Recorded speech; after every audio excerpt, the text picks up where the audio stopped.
আসসালামু আলাইকুম। আজকে কথা বলবো যে শিশুর অন্ডকোষে কেন ব্যথা হয়। অন্ডকোষের ব্যথার প্রথম যে কারণ যে অন্ডকোষে যদি ইনফেকশন হয় বা অন্ডকোষের যে নালী আছে সেই নালীতে যদি ইনফেকশন হয় বা অন্ডকোষে এবং অন্ডকোষের নালী উভয়ে যদি ইনফেকশন হয় তাহলে এখানে অন্ডকোষে ব্যথা হতে পারে। অন্ডকোষের এই যে ব্যথা বা ইনফেকশন এটা সাধারণত ভাইরাল বা ব্যাকটেরিয়াল হতে পারে। ভাইরাল যেমন মাম্পস ইনফেকশনের কারণে হতে পারে বা আদার্স ব্যাকটেরিয়াল ইনফেকশন হতে পারে।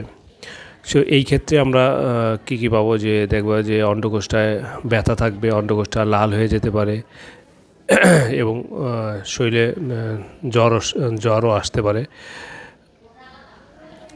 আরেকটা হলো যে যদি আঘাত পেলে, যদি কোনো কারণে যদি আঘাত পায় তাহলে আঘাত পেলে দেখা যাবে যে অন্ডকোষটি ব্যথা করবে এবং কিছু কিছু ক্ষেত্রে অন্ডকোষটি লাল হয়ে ফুলে যেতে পারে। আরেকটা হলো যে যেটা অ্যাকিউট কন্ডিশন এবং সবচেয়ে পেইনফুল কন্ডিশন সেটাকে বলে হলো যে টর্শন অফ টেস্টিস। যদি টর্শন অফ টেস্টিস হয় বা অন্ডকোষটি যদি প্যাঁচ খায় নিজ অক্ষের চারিপাশে তাহলে কিন্তু প্রচণ্ড ব্যথা হবে, জায়গাটা ফুলে যাবে এবং লাল অনুভূত হবে। এটা কিন্তু খুব একটা অ্যাকিউট কন্ডিশন এবং এরকম যদি প্যাঁচ খায়, প্যাঁচ খেলে কিন্তু 6 ঘন্টার মধ্যে অপারেশন না করলে অন্ডকোষটি নষ্ট হয়ে যায়। এই জন্য কোনো কারণে যদি তীব্র, এই ক্ষেত্রে আমরা কী পাবো, তীব্র ব্যথা পাবো, লালচে হয়ে যাবে অন্ডথলিটা এবং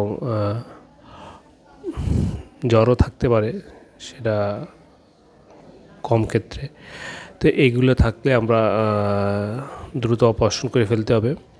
আর একটা হচ্ছে যে torsion appendix of testis, torsion যে অ্যাপেন্ডিক্স অফ টেস্টিস যদি থাকে সেই ক্ষেত্রে এটা ব্যথা কম থাকবে কিন্তু এর ক্ষেত্রেও ফুলে যেতে পারে এবং অন্ডথলি লাল হয়ে যেতে পারে। আর একটা হলো যে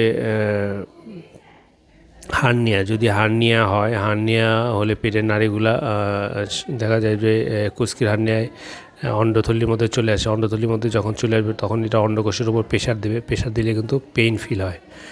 আরেকটা হলো যে হাইড্রোসিল হলো যে অন্ডকোষের 2 লেয়ারের মধ্যে যদি পানি যদি জমে এবং এটার মধ্যে যদি কোনো কারণে ইনফেকশন হয়, যদি তারপরে যদি ব্লাড জমা হয় যেটাকে বলে হেমাটোসিল,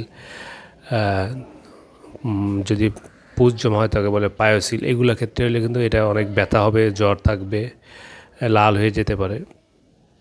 আরেকটা হলো যে ভ্যারিকোসিলে সাধারণত তেমন ব্যথা হয় না, তবে মৃদু ব্যথা অনুভূত হতো। ভ্যারিকোসিল হলো যে অন্ডকোষের যে রক্তনালী যে সাপ্লাই দিয়ে রক্তনালীগুলো যদি অত্যাধিক মোটা হয়ে যায় তখন ভ্যারিকোসিল তৈরি হয় এবং এটা অন্ডকোষের উপর প্রেশার দেয় এবং ব্যথা অনুভূত হতে পারে।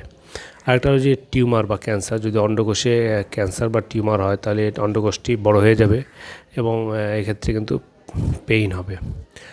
আরেকটা হলো যে পাথর, যেমন যদি মানে ব্লাডারে মূত্রথলিতে যদি পাথর থাকে, এই পাথর কিন্তু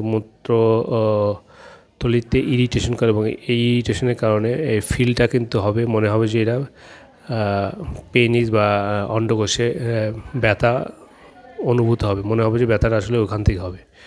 আরেকটা হলো যে দীর্ঘ সময় যৌন উত্তেজিত থাকার কারণে যদি থাকার পরেও যদি বীর্যপাত না হয় তাহলে কিন্তু এই মৃদু ব্যথার অনুভূতি হতে পারে এবং এটা অস্থায়ী ব্যথা, এটাকে ব্লু বলস সিনড্রোম বলে।